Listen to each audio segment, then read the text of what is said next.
El ministerio, conéctate a Jesús. Jesús y clases privadas TISU o seminarios TISU, la mejor alternativa ante los fracasos escolares, presentan desde Panamá, Puente del Mundo y Corazón del Universo, la serie Feliz para Siempre.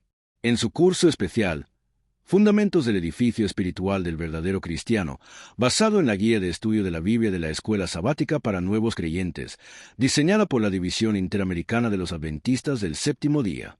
Repito, diseñada por la División Interamericana de los Adventistas del Séptimo Día. Pero muy buenos días, mis queridos hermanos y amigos. Para hoy, lunes 18 de agosto, tenemos en primera instancia Apocalipsis 7. Vamos a ver Apocalipsis 7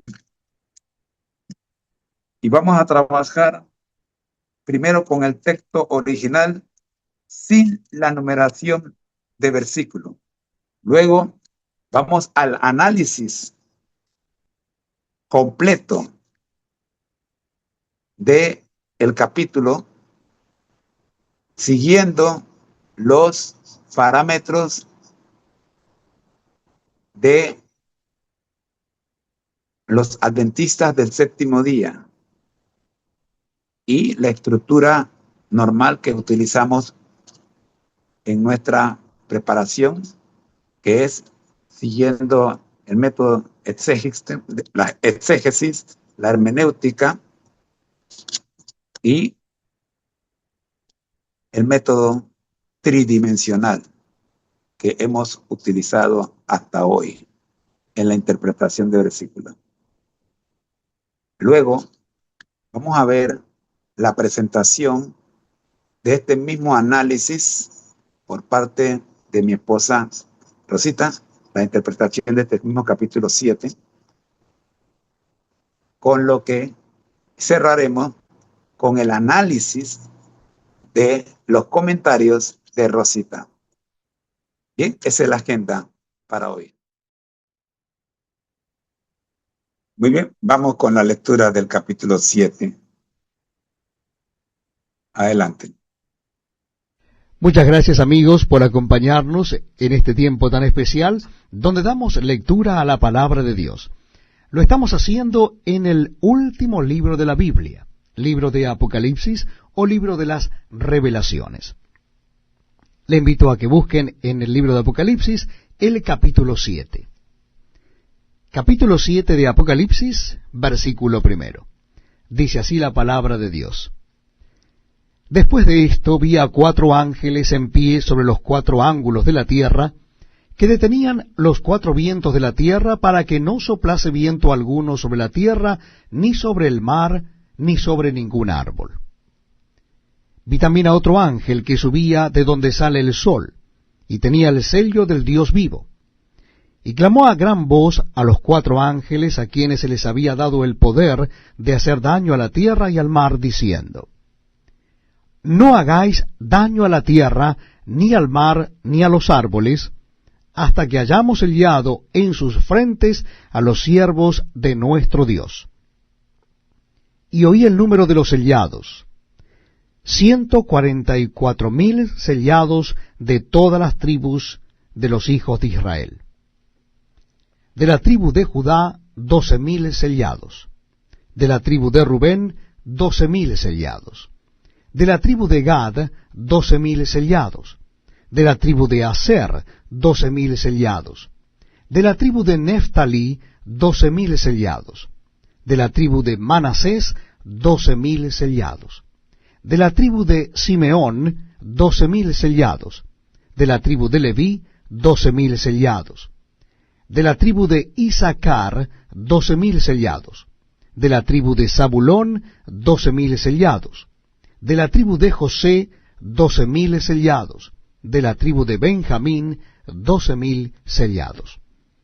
Después de esto miré, y he aquí una gran multitud, la cual nadie podía contar, de todas las naciones y tribus y pueblos y lenguas, que estaban delante del trono y en la presencia del Cordero, vestidos de ropas blancas y con palmas en las manos.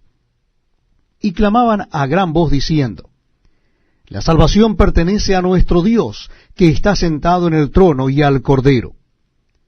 Y todos los ángeles estaban en pie alrededor del trono, y de los ancianos y de los 4 seres vivientes. Y se postraron sobre sus rostros delante del trono, y adoraron a Dios, diciendo: Amén. La bendición, y la gloria, y la sabiduría, y la acción de gracias, y la honra, y el poder, y la fortaleza, sean a nuestro Dios por los siglos de los siglos. Amén. Entonces uno de los ancianos habló diciendo: Estos que están vestidos de ropas blancas, ¿quiénes son y de dónde han venido? Yo le dije: Señor, tú lo sabes. Y él me dijo: Estos son los que han salido de la gran tribulación, y han lavado sus ropas y las han emblanquecido en la sangre del Cordero. Por esto están delante del trono de Dios, y le sirven día y noche en su templo. Y el que está sentado sobre el trono extenderá su tabernáculo sobre ellos.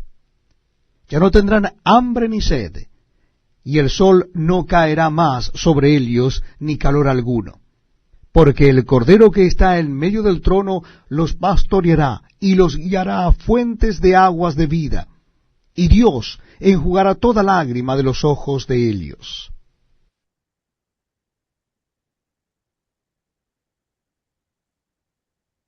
Analicemos ahora el capítulo según Andrews. Versículos 1 al 17.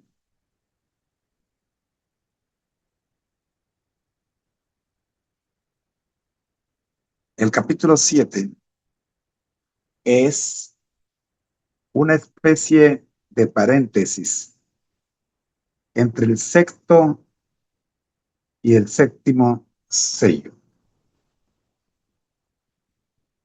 Hay 2 secciones en este capítulo: los 144.000 versículos 1 al 8 y la gran multitud versículos 9 al 17.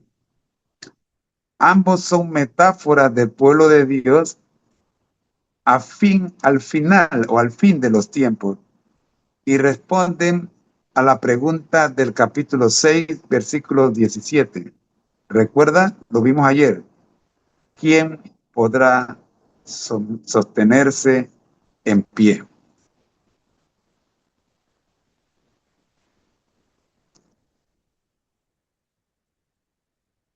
Con esa pregunta cerramos el capítulo 6 y se encuentra en el versículo 17.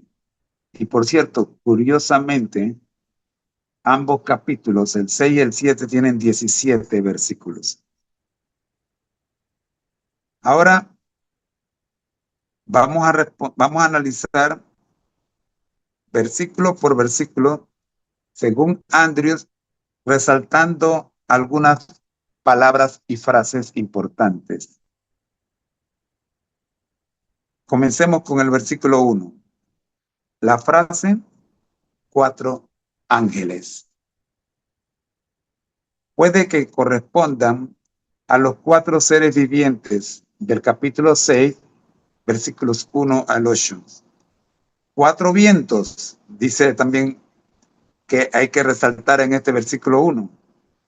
Agentes de justicia o juicio de Dios que tal vez correspondan a los 4 jinetes del capítulo 6, versículos 1 al 8. Luego viene la frase, la tierra, para que no soplara viento alguno sobre la tierra, ni sobre el mar, ni sobre árbol alguno. Así termina el versículo. Y aquí nos dicen que desde la tierra, la palabra la tierra hasta el mar, se refiere a procedencia de las 2 bestias del capítulo 13 que veremos dentro de algunos días. En el versículo 2 llama la atención de Andrews 2 partes. Primero, otro ángel, y luego la palabra sello. Hablando de otro ángel, dice, comandante de los cuatro, del versículo 1, probablemente Cristo. Sello. Se refiere a la señal de la autoridad de Dios y de su propiedad. Ver el capítulo 9, versículo 4, que lo veremos entre 2 días. El capítulo 14, que lo veremos entre 7 días. Versículo 1, segunda de Tito, capítulo 2, versículo 19.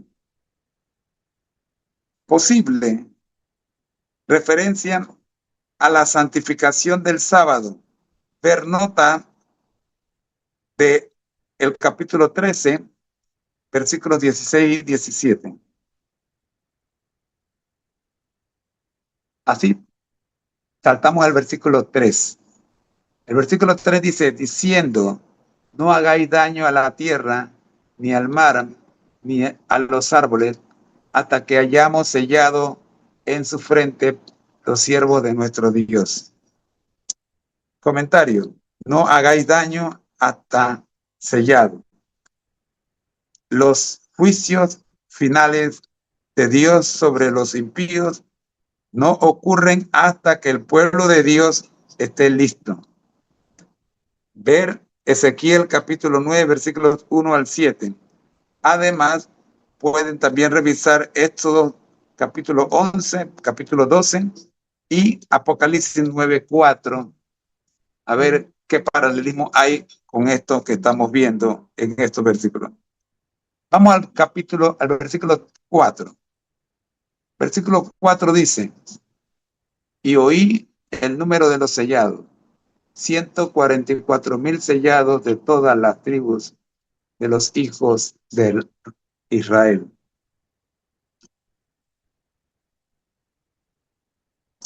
Las huestes de Dios en el tiempo del fin. De eso habla el número de los sellados. Ver el capítulo 9, versículo 16 y su contexto. Hablando de los 144,000, es decir, 12 por 12 por 1000. Probablemente representa la totalidad de Israel de Dios, del Israel de Dios. Ver los versículos 5 al 8 de este mismo capítulo que vamos a ver a continuación. Su pueblo en los tiempos del fin. La Nueva Jerusalén conmemora las 12 tribus y los 12 apóstoles, que vamos a ver en el capítulo 21, dentro de 14 días, si Dios quiere, los versículos 12 al 14. Como dije, vamos a ver entonces los versículos 5 al 8. De la tribu de Judá, 12,000 sellados. De la tribu de Rubén, 12,000 sellados. De la tribu de Gad, 12,000 sellados. De la tribu de Aser, 12,000 sellados. De la tribu de Neftalí, 12,000 sellados. De la tribu de Manaset, 12,000 sellados. De la tribu de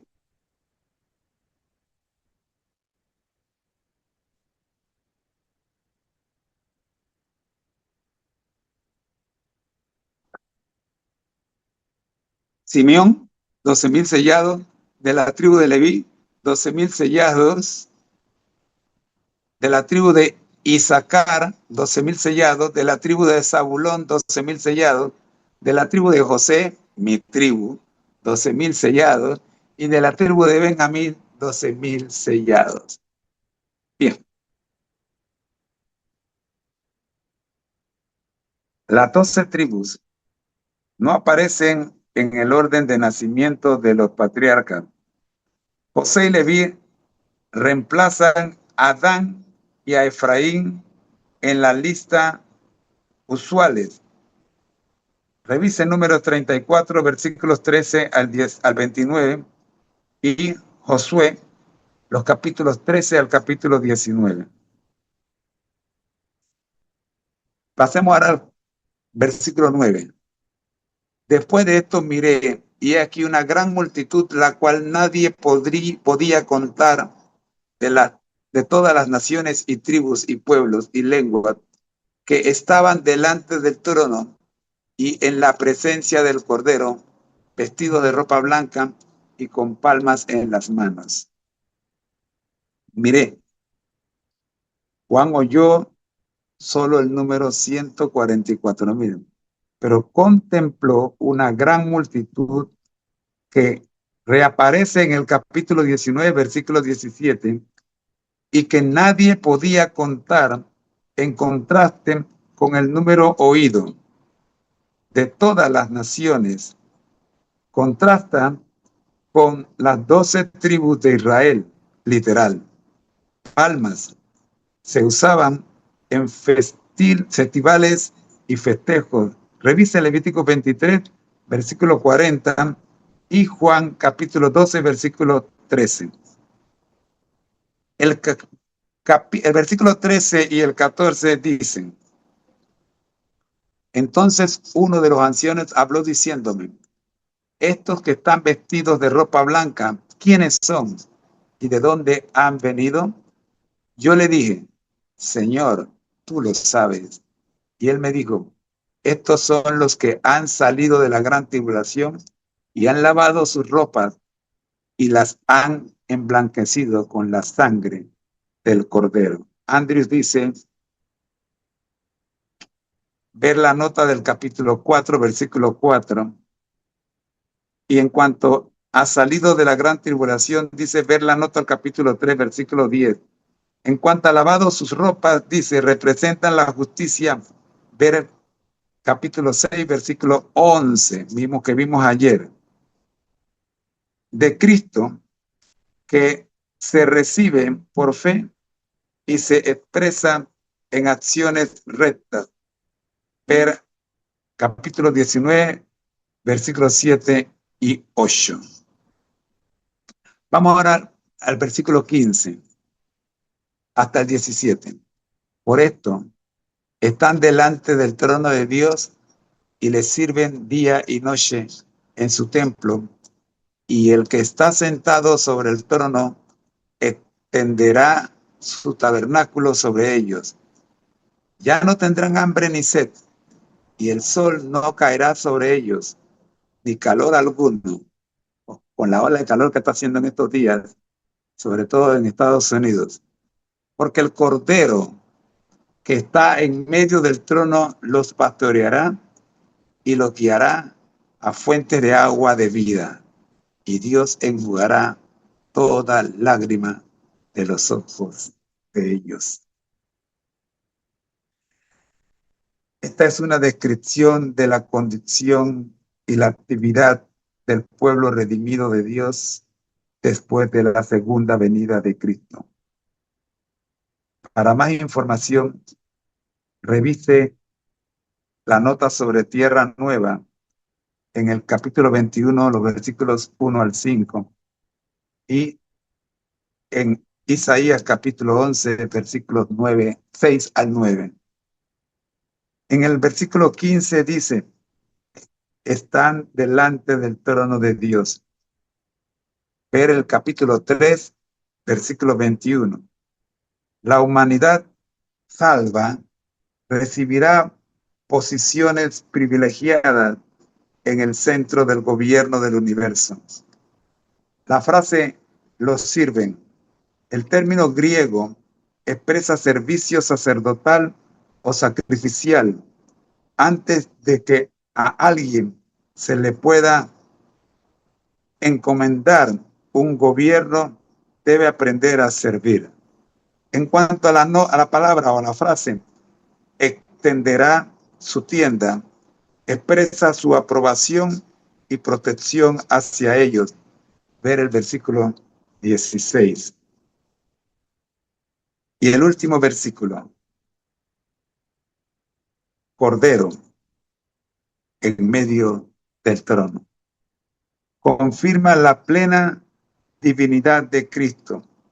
Nótese que los versículos 15 al 17 usan Dios y Cordero en forma intercambiable o equivalente.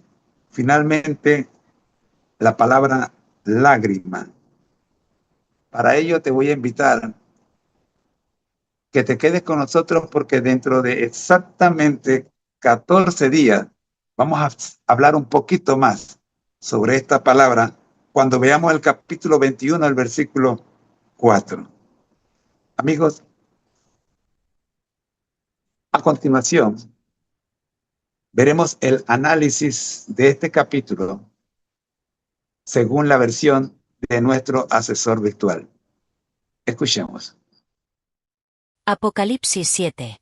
He aquí el análisis del capítulo 7 de Apocalipsis, siguiendo el formato que hemos utilizado en lecciones anteriores, con un enfoque hermenéutico y exegético dentro del marco adventista del séptimo día. Análisis exegético. El capítulo 7 de Apocalipsis es un interludio entre la apertura del sexto y el séptimo sello. Después de la pregunta en Apocalipsis 6, 17, ¿y quién podrá sostenerse en pie?, este capítulo ofrece la respuesta. La exégesis se enfoca en dos grupos principales que sí podrán sostenerse en pie en el gran día de la ira. Los 144.000, versículos 1 al 8. Sellados por Dios. El sellamiento es un acto de protección divina.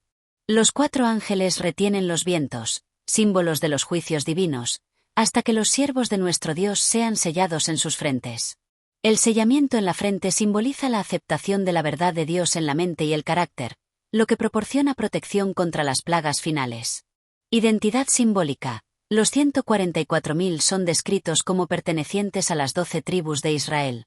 Sin embargo, su número simbólico y la inclusión de tribus que no coinciden con las históricas, como la ausencia de Dan y Efraín y la inclusión de Leví y José, indican que este grupo no es un Israel literal. Más bien, representan a la totalidad de los creyentes que están vivos en el tiempo del fin y que son fieles a Dios. La gran multitud, versículos 9 al 17. De toda nación, este grupo es una contraparte de los 144.000. No se describe su número, sino su inmensa cantidad, nadie podía contar. La mención de toda nación, tribu, pueblo y lengua confirma que este grupo representa a todos los creyentes redimidos de todas las épocas, que han salido de la gran tribulación y han sido salvos por la sangre del Cordero. Adoración y servicio. El cántico de salvación a nuestro Dios demuestra que su fe se basa en la gracia divina. Se les promete que ya no tendrán más hambre ni sed y que el Cordero, Jesús, los pastoreará y los llevará a fuentes de agua viva. Esto describe las bendiciones finales de la redención. Análisis hermenéutico. La hermenéutica de Apocalipsis 7 nos proporciona una poderosa respuesta a la ansiedad que el capítulo 6 puede generar. Respuesta a la pregunta. El capítulo 7 responde directamente a la pregunta final del capítulo 6. ¿Quién podrá sostenerse en pie? La respuesta es doble. Los 144.000 que son sellados para el fin de los tiempos, y la gran multitud que ya está redimida. Esto nos da la seguridad de que Dios tiene un pueblo que será protegido y que la salvación está disponible para todos los que creen, sin importar su origen. Seguridad en el sello. En un mundo de incertidumbre, la lección nos enseña que el sello de Dios en nuestra frente es la única seguridad real. Este sello no es una marca literal, sino el carácter de Cristo formado en nuestras vidas y la aceptación de su verdad en la mente. Visión de la Iglesia global. La visión de la gran multitud es un recordatorio de que la Iglesia es un cuerpo diverso y global. Nos desafía a superar las divisiones étnicas y culturales y a reconocer que todos los creyentes de todas las épocas somos parte de la misma familia de fe, unida por la sangre del Cordero. Análisis tridimensional de la lección. Dimensión espiritual. Mensaje principal. Espiritualmente, la lección principal es la protección divina y la seguridad de la salvación. El sellamiento de los 144.000 y el destino de la gran multitud son una promesa de que la fidelidad tiene su recompensa. No se trata de un escape del sufrimiento, sino de una protección a través de él. Aplicación a la vida. El texto te llama a una búsqueda de la santidad y la verdad en tu vida diaria. El sello de Dios en tu frente se construye a través de tus decisiones y tu carácter, reflejando tu dedicación a su palabra. Dimensión mental. Mensaje principal. El capítulo desafía nuestra mentalidad exclusiva o tribal. La visión de la gran multitud de toda nación nos obliga a pensar en la universalidad del Evangelio. No se trata de un grupo élite, sino de un grupo inclusivo que abarca a todos los que creen. Aplicación a la vida. El mensaje te insta a tener una mente abierta y un corazón misionero, superando los prejuicios. Debes ver a cada persona, sin importar su origen, como un potencial miembro de la gran multitud redimida. Dimensión física o material. Mensaje principal. El texto tiene implicaciones físicas, ya que habla de un grupo que ha salido de la gran tribulación, sufrimiento físico, y que ahora no tendrá más hambre ni sed. La vida eterna no es una experiencia abstracta, sino que incluye el cese del sufrimiento físico y la restauración de las bendiciones materiales. Aplicación a la vida. Este capítulo te da una perspectiva eterna para tus sufrimientos presentes. Las dificultades que enfrentas son temporales. La promesa de que ya no habrá más dolor, sed ni hambre es una promesa tangible que te debe dar fuerza para perseverar. Te llama a una respuesta física de servicio y adoración, uniéndote al coro de la gran multitud, sin importar dónde te encuentres.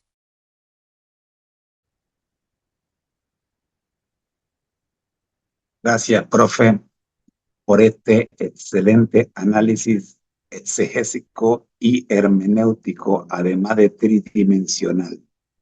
A continuación, Dios ha dotado a muchas personas con talentos de redacción y análisis. Una de ellas es mi querida esposa, Rosita. Escuchemos su análisis particular, guiada por el Espíritu Santo, de este hermoso capítulo. Apocalipsis 7. ¿Importa en qué grupo estoy? La última escena que encontramos en Apocalipsis 6 es la apertura del sexto sello que implica desastres en la tierra y en el cosmos.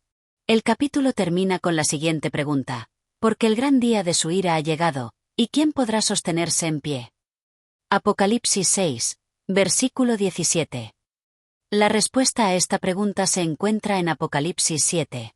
En Apocalipsis 7 se mencionan dos grupos que podrán estar en pie ante el gran día de la ira de Dios. Leamos la descripción de ambos grupos para ver cómo podemos formar parte de cualquiera de ellos. Los sellados, Apocalipsis 7, versículos 1 al 7. Leemos Apocalipsis 7, versículos 1 al 3 de la siguiente manera: después de esto vi a 4 ángeles en pie sobre los 4 ángulos de la tierra, que detenían los 4 vientos de la tierra, para que no soplase viento alguno sobre la tierra, ni sobre el mar, ni sobre ningún árbol. Vi también a otro ángel que subía de donde sale el sol, y tenía el sello del Dios vivo, y clamó a gran voz a los 4 ángeles, a quienes se les había dado el poder de hacer daño a la tierra y al mar, diciendo: no hagáis daño a la tierra, ni al mar, ni a los árboles, hasta que hayamos sellado en sus frentes a los siervos de nuestro Dios. La multitud vestida de ropas blancas. Apocalipsis 7, versículos 9 y 10. Después de esto miré, y aquí una gran multitud, la cual nadie podía contar, de todas naciones y tribus y pueblos y lenguas, que estaban delante del trono y en la presencia del Cordero, vestidos de ropas blancas, y con palmas en las manos, y clamaban a gran voz, diciendo: la salvación pertenece a nuestro Dios que está sentado en el trono, y al Cordero. Los acontecimientos cataclísmicos que comenzaron en el sexto sello se detienen por un tiempo hasta que aquellos que sirven a Dios son sellados o protegidos de ellos. La única característica que se menciona aquí sobre aquellos que serán sellados es que son siervos de Dios. Si queremos estar protegidos cuando comiencen los eventos cósmicos del sexto sello, debemos ser siervos de Dios para ser sellados. Entonces, ¿cuáles son las características de un siervo de Dios? ¿Hay verdaderos siervos y falsos siervos de Dios? ¿Cómo podemos identificar a un siervo de Dios? Características de los verdaderos siervos de Dios. Jesús utiliza la parábola de los talentos, Mateo 25, versículos 14 al 30, para describir la primera característica de los que son verdaderos siervos. Característica número 1. Uso de los recursos, Mateo 25, versículos 14 al 30. Dios desea que sus obreros lo consideren como el dador de todo lo que poseen, que recuerden que todo lo que tienen y todo lo que son procede de Él, cuyos consejos son admirables y cuyas obras son excelentes. Consejos sobre mayordomía cristiana, capítulo 24, Nuestros talentos, página 120.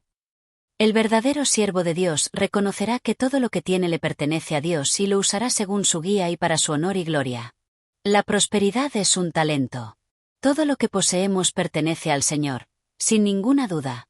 Cada cristiano debe llevar a cabo su parte como un mayordomo fiel. El habla es un talento. Debe utilizarse para proclamar la sabiduría y el maravilloso amor de Dios. La fuerza es un talento, y debe emplearse para glorificar a Dios. Nuestros cuerpos le pertenecen. Él pagó el precio de la redención por el cuerpo tanto como por el alma. Podemos servir a Dios mejor con el vigor de la salud que con la decrepitud de la enfermedad. Por lo tanto debemos colaborar con Dios en el cuidado de nuestros cuerpos. La influencia es un talento que constituye un poder para el bien cuando el fuego sagrado encendido por Dios es llevado a nuestro servicio. La influencia de una vida santa se siente en el hogar y fuera de él. Consejos sobre mayordomía cristiana, capítulo 24, Nuestros talentos, páginas 120 y 121. Característica número 2. Amor por los demás. Jesús describe la segunda característica de los verdaderos siervos en Mateo 25, versículos 31 al 46. Cuando el Hijo del Hombre venga en su gloria, y todos los santos ángeles con él, entonces se sentará en su trono de gloria, y serán reunidas delante de él todas las naciones, y apartará los unos de los otros, como aparta el pastor las ovejas de los cabritos. Mateo 25, versículos 31 y 32. ¿Cuál es la base de esta separación? Y pondrá las ovejas a su derecha, y los cabritos a su izquierda. Entonces el rey dirá a los de su derecha: Venid, benditos de mi Padre, heredad el reino preparado para vosotros desde la fundación del mundo. Porque tuve hambre, y me disteis de comer, tuve sed, y me disteis de beber, fui forastero, y me recogisteis, estuve desnudo, y me cubristeis, enfermo, y me visitasteis, en la cárcel, y vinisteis a mí. De cierto os digo que en cuanto lo hicisteis a uno de estos mis hermanos más pequeños, a mí lo hicisteis. Mateo 25, versículos 33 al 36 y versículo 40. Como podemos ver, el amor por los demás fue la base de la separación de los dos grupos. Lo que hagamos a los demás, dice Jesús, se lo hemos hecho a Él.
Gracias, amor. Gracias por este hermoso análisis.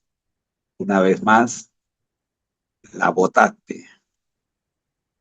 Ahora vamos a comentar el análisis que acabamos de escuchar.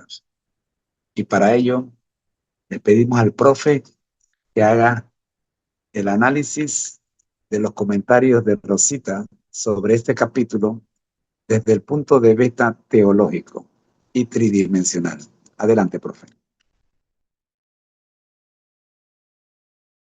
A continuación, presento un análisis completo de los comentarios de tu esposa Rosita sobre el capítulo 7 de Apocalipsis, siguiendo el método acostumbrado. Análisis exegético y hermenéutico de los comentarios de Rosita. El comentario de Rosita proporciona una hermenéutica clara y aplicada del capítulo 7 de Apocalipsis, respondiendo directamente a la pregunta ¿quién podrá sostenerse en pie? Del capítulo 6. Su análisis se centra en la identificación de los dos grupos salvos y las características necesarias para unirse a ellos. Exégesis. El comentario hace un excelente trabajo al desglosar los dos grupos del capítulo 7. Los 144,000, los sellados. Rosita identifica a este grupo no por su literalidad, sino por su cualidad de siervos de Dios. Apocalipsis 7, 3. Ella profundiza en la definición del sello del Dios vivo, desglosando sus componentes, nombre, título, territorio, y mostrando que el sábado es el único mandamiento que contiene estos tres elementos, identificando a Dios como el Creador. Este es un punto exegético fundamental en la teología adventista del séptimo día, que interpreta el sábado como la señal de fidelidad en los últimos días. La gran multitud. Los de ropas blancas. El comentario de Rosita reconoce que este grupo es innumerable de todas las naciones y que representa a todos los redimidos de todas las épocas. Esto complementa la identificación de los 144,000 como un grupo específico del tiempo del fin. Hermenéutica. La aplicación del comentario es el punto fuerte del análisis de Rosita. Ella traslada la atención de la identidad de los grupos a las características de sus miembros, haciendo que el mensaje sea personal y práctico. Las dos características. Ella conecta la identidad de un siervo de Dios con dos pasajes clave de la parábola del juicio en Mateo 25. Uso de los talentos, recursos. Enfatiza que un verdadero siervo de Dios es un mayordomo fiel que usa todos sus recursos, prosperidad, habla, fuerza, influencia, para la gloria de Dios. Esto es una aplicación directa a la vida diaria del creyente. Amor por los demás. La segunda característica, basada en la separación de las ovejas y los cabritos, identifica el servicio a los más pequeños como la verdadera evidencia del amor a Cristo. En resumen, la hermenéutica de Rosita no se detiene en los números o en las identidades exclusivas, sino que se centra en lo que el creyente debe ser y hacer para estar en cualquiera de los dos grupos salvos. Análisis tridimensional de los comentarios de Rosita. El análisis tridimensional de los comentarios de Rosita permite una comprensión completa y práctica de la lección. Dimensión espiritual. Mensaje principal. La lección espiritual es que la salvación y la protección en los últimos días dependen de nuestra posición como siervos de Dios. El sello no es una marca mágica, sino la prueba de una vida dedicada a Dios. El comentario establece que el sábado es el distintivo de esta fidelidad, conectando la observancia del mandamiento con el carácter de siervo de Dios. Aplicación a la vida. El texto te desafía a una revisión profunda de tu compromiso espiritual. ¿Estás usando tus recursos para Dios? ¿Manifiestas un amor genuino por los demás? La lección te invita a no ser un cristiano nominal, sino un siervo fiel, cuya vida refleje el carácter de Cristo. Dimensión mental. Mensaje principal. La lección te llama a un razonamiento mental claro y lógico para entender las bases de tu fe. El comentario de Rosita desglosa el concepto del sello en sus tres componentes y usa el método de comparación para identificar el sábado como el mandamiento que cumple con estos criterios. Esto combate la idea de que la fe es irracional y demuestra que la verdad de Dios se puede comprender y defender. Aplicación a la vida. El mensaje te anima a un estudio intencional de la palabra. Te reta a no aceptar dogmas sin cuestionar, sino a buscar la verdad por ti mismo. La lección te prepara para dar una razón de tu fe a los demás, demostrando que tu creencia en el sábado como el sello de Dios tiene un fundamento sólido y lógico. Dimensión física o material. Mensaje principal. La lección tiene implicaciones físicas y tangibles, ya que los siervos son definidos por sus acciones. Las características del verdadero siervo no son ideas abstractas, sino que se manifiestan en el uso de recursos tangibles, prosperidad, fuerza, habla y en acciones físicas dar de comer al hambriento, visitar al enfermo. Aplicación a la vida. La lección te invita a una respuesta práctica y tangible. Te pide que analices tu vida material. ¿Cómo usas tu dinero y tu tiempo? ¿Tus acciones de servicio a los demás son una manifestación física de tu amor a Cristo? El comentario de Rosita hace que la fe no sea solo una creencia, sino una forma de vida que se demuestra con cada acto físico y material.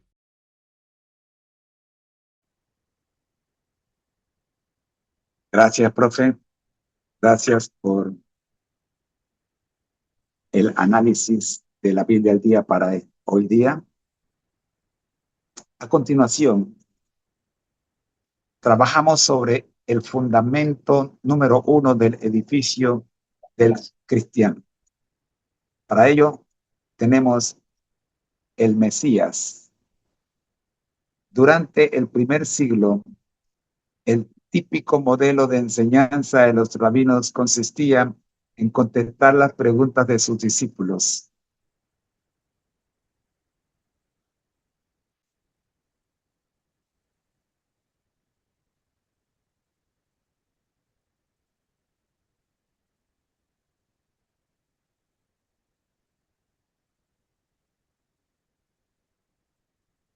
Durante el primer siglo, el típico modelo de enseñanza de los rabinos consistía en contestar las preguntas de sus discípulos.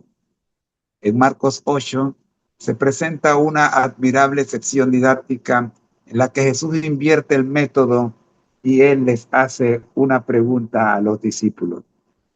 Lee cuidadosamente Marcos 8, 27 y 28 y responde las siguientes preguntas. Primero, ¿qué importante pregunta les hizo Jesús?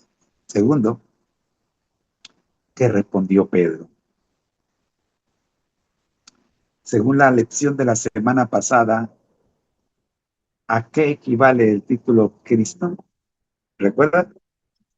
Jesús contestó en una forma poco acostumbrada, advirtiéndoles a ellos que no lo comentaran a nadie.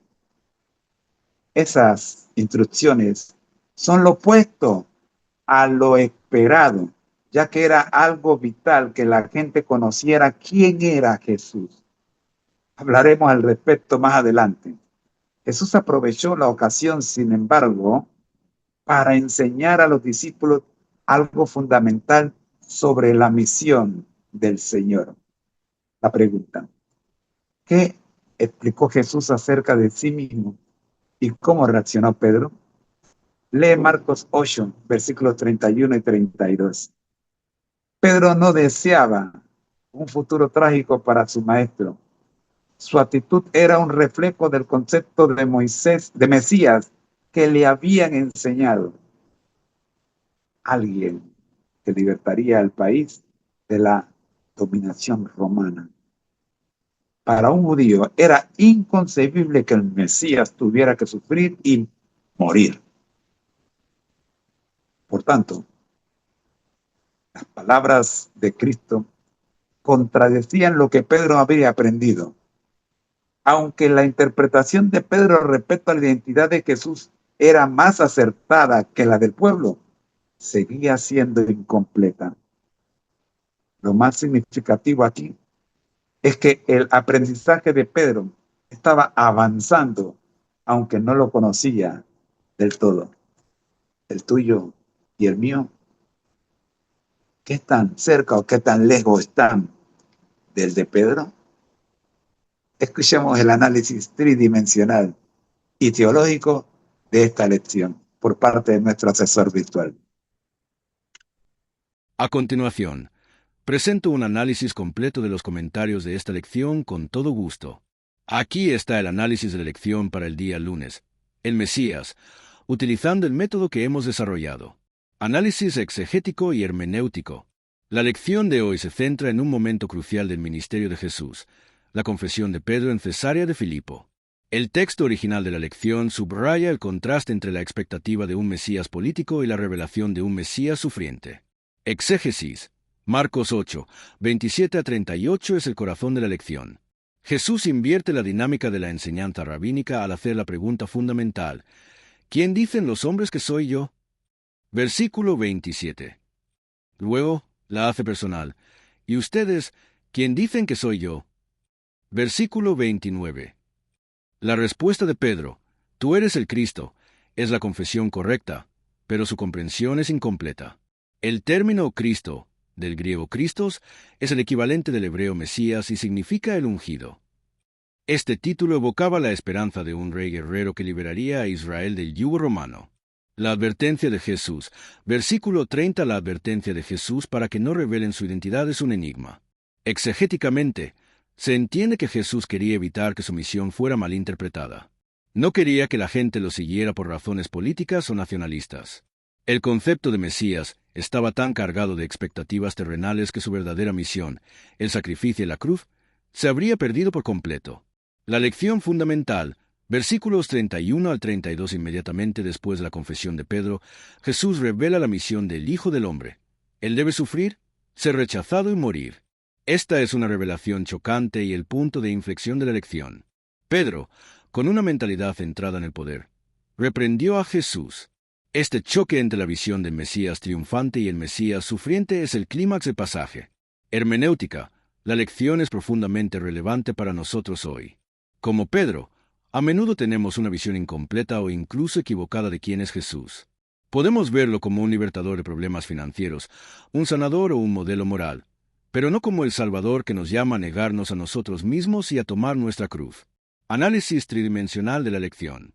El análisis tridimensional de esta lección revela cómo la verdad de Jesús como Mesías no solo afecta nuestra teología, sino cada aspecto de nuestra vida. Dimensión espiritual. Mensaje principal. La lección espiritual es que el verdadero discipulado no se basa en el poder terrenal, sino en el sacrificio personal.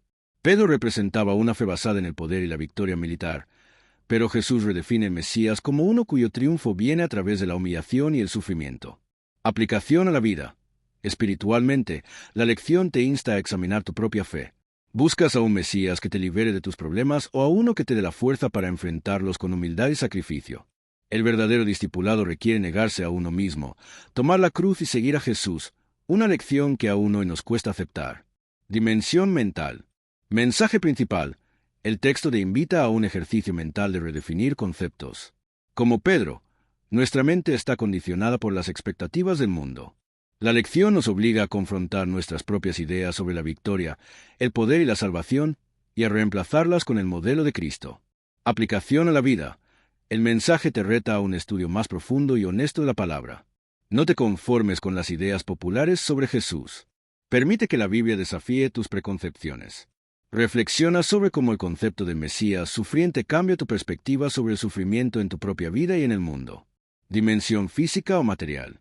Mensaje principal. La lección tiene consecuencias físicas directas. El mensaje de negarse a sí mismo y tomar la cruz se traduce en acciones tangibles. No es solo una idea, es una elección física de poner a Dios por encima de las comodidades, la seguridad y las posesiones materiales. Aplicación a la vida. La lección te invita a actuar sobre tu fe. Si Jesús es el Mesías que te llama a seguirlo en su camino de sacrificio, ¿qué cambios prácticos necesitas hacer en tu vida? ¿Qué comodidad material o qué deseo de éxito terrenal debes entregar? La confesión de Pedro fue solo el principio. La lección de Jesús fue una llamada a una acción física de renuncia y obediencia.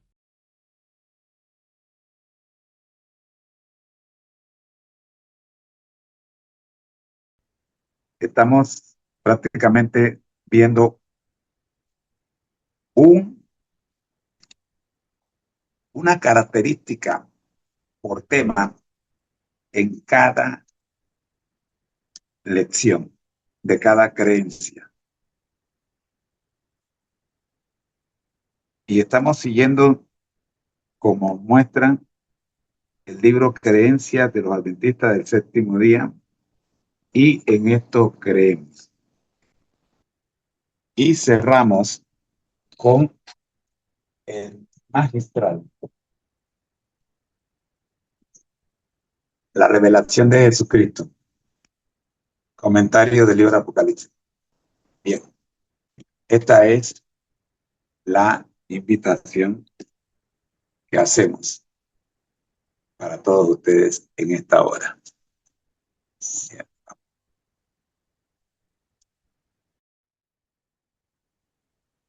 Bien, vamos entonces con nuestro lema. Al que el Señor llama, capacita. Al que envía, acompaña. Siempre gozosos, conectados a Jesús y al Espíritu Santo a través de la Biblia. Todos juntos, rumbo al cielo. Y nuestra frase bomba: Dios no llama a los capacitados, Dios capacita a los llamados. Soy tu hermano en Cristo, José Moreno, y deseo que la pases muy bien. Gracias por acompañarnos. Bendiciones. Oramos bendecidos para que no se pierda este hábito y esta costumbre que nos fortalece espiritualmente. Por Jesús. Amén. Bendiciones. Amigo, gracias por escucharnos. Usted puede comunicarse con nosotros y conectarse en cualquiera de las redes sociales bajo los siguientes títulos. En 3us.tumblr.com. Seminarios TISU. En 3us.facebook.com. Bajo el nombre Yosepoto Picture. En 3us.linkin.com/in. Bajo el nombre Seminarios TISU.